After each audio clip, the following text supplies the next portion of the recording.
This is real life succession. Now Lachlan is in the driver's seat and he has come out on top. Rupert Murdoch has crowned his eldest son, Lachlan, sole chair of News Corp and chief executive of Fox Corp. This is really just Lachlan taking the mantle and saying, now it's time, it's his company only. But successions rarely run smoothly. Rupert has 6 kids from his first 3 marriages. Only the eldest 4 get a vote in the family businesses, and they each have an equal say. So while Grace and Chloe will be looked after financially, Lachlan will need to keep Prudence, Elizabeth and James on side to keep his position. After Murdoch's death, the other adult Murdoch children won't want to hold on to it simply for Lachlan to run. They'd rather unlock the value. Firstborn Prudence has never been considered a viable successor, but her vote will count just the same. Elizabeth, always considered the rebel of the family, is publicly politically to the left of Lachlan. And James, once the heir apparent himself, resigned over certain editorial content on Fox News.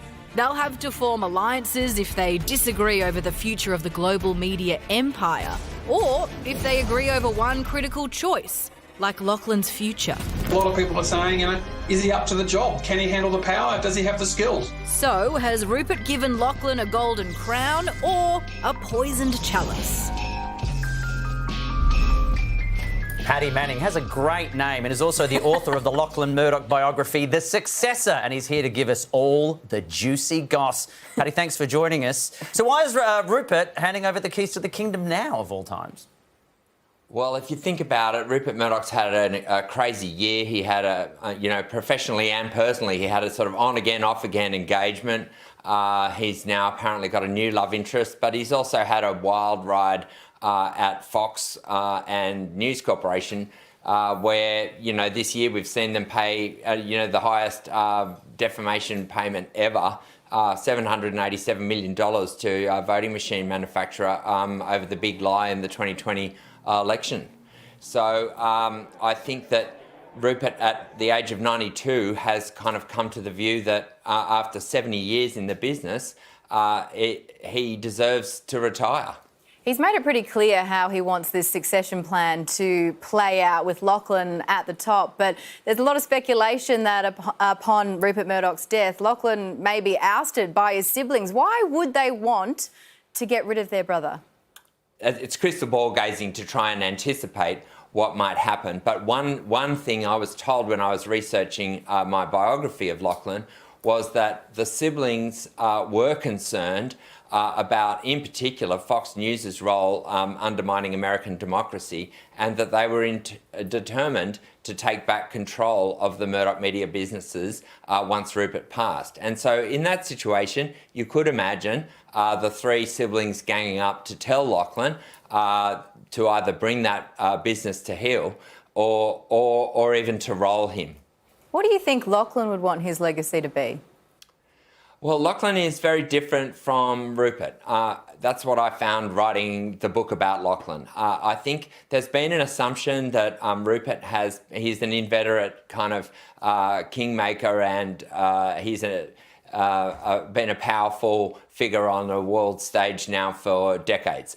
But Lachlan is not the same as his father, and he's not tried to be.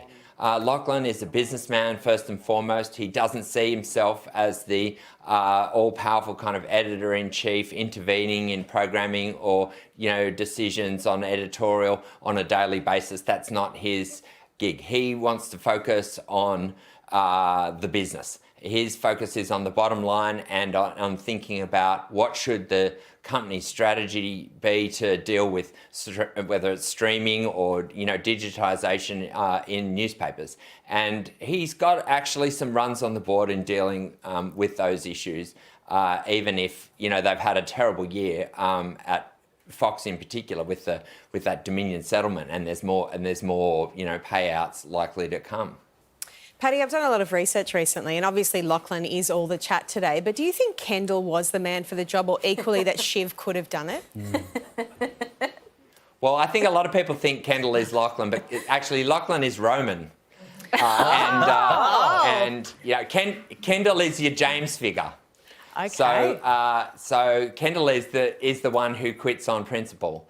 And that is kind of what James has done by kind of declaring his criticisms of the Murdoch media's coverage on climate change, for example, or on the big lie that President Trump put out in the 2020 election, and which led to the insurrection.